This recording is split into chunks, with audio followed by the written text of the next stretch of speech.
Yes, chapter third, circular flow of income and product. अर्थव्यवस्था की रचना कैसी है? अर्थव्यवस्था की रचना के आधार पर हम इसको अर्थव्यवस्था को 5 क्षेत्रों में डिवाइड कर सकते हैं। एक है उत्पादक क्षेत्र। ये क्षेत्र जो है वस्तुओं और सेवाओं का उत्पादन करता है। सेकंड है हाउस होल्ड सेक्टर। ये क्षेत्र वस्तुओं और सेवाओं का उपभोग करता है। सरकारी क्षेत्र, ये जो क्षेत्र है ये टैक्सेशन और सब्सिडीज आदि से संबंधित काम करता है। जो फोर्थ है वो है rest of the world sector.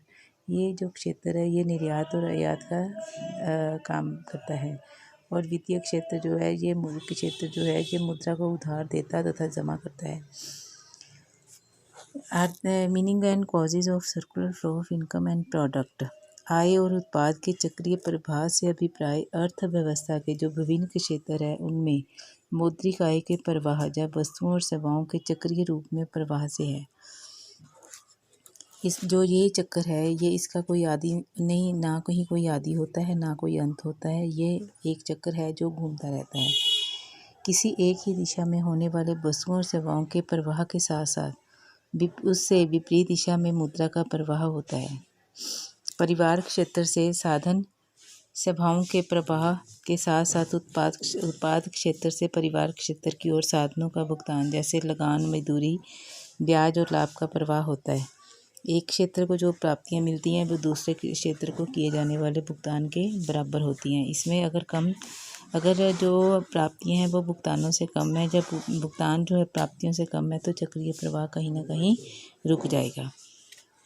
इस प्रवाह को हम निम्नलिखित ये सर्कुलर फ्लो ऑफ इनकम को हम इस तरह से देख सकते हैं। The concept of money flow and real flow. आय के प्रवाह से अभिप्राय है मुद्रा का प्रवाह, जबकि उत्पाद के प्रवाह से अभिप्राय वस्तुओं और सेवाओं के प्रवाह से है। इसलिए आय के प्रवाह को मौद्रिक प्रवाह, मनी फ्लो और वस्तुओं और सेवाओं के प्रवाह को रियल फ्लो कहा जाता है।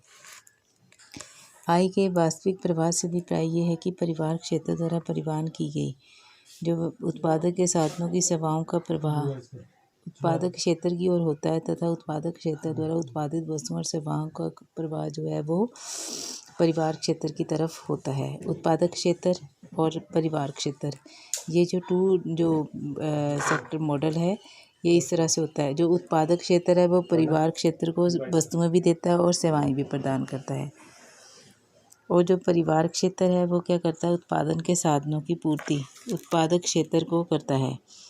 इस तरह दोनों क्षेत्रों की परस्पर निर्भरता को निम्न मॉडल के द्वारा स्पष्ट किया जा सकता है। जो रियल फ्लो है हाउस होल्ड सेक्टर्स, और हाउस होल्ड सेक्टर से जो गुड्स एंड सर्विसेज जो प्रोड्यूसर सेक्टर से मिलती हैं, जो लैंड, लेबर, कैपिटल और एंटरप्रेन्योर को जो सेवाएं जो उनको मनी के रूप में पैसे मिलते हैं वो हाउस होल्ड सेक्टर को जाते हैं। और जो हाउस होल्ड सेक्टर है वो जो है पैसे खर्च करके गुड्स और सर्विसेज पे पैसे खर्च करता है। इस तरह से ये जो फ्लो है ये ना इसका आदि है ना अंत है।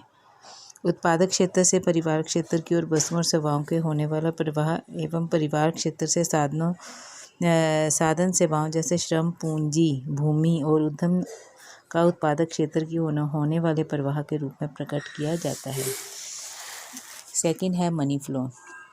मौद्रिक प्रवाह से अभिप्राय साधन आय जैसे लगान, ब्याज, लाभ और मजदूरी का उत्पादक क्षेत्र से परिवार क्षेत्र की ओर और उनकी सेवाओं के मौद्रिक पुरस्कारों में रूप में होने वाले प्रवाह से है। परिवार क्षेत्र जो अपनी आय को जो है उत्पादक क्षेत्र द्वारा जो बनाई गई वस्तुएं हैं या सेवाएं हैं उनको खर्च करता है। इस प्रकार मुद्रा का प्रवाह जो है जो फ्लो है पारिवारिक व्यय के रूप में परिवार क्षेत्र से उत्पादक क्षेत्र की तरफ जाता है। ये इसका ये मॉडल है मौद्रिक प्रवाह मॉडल।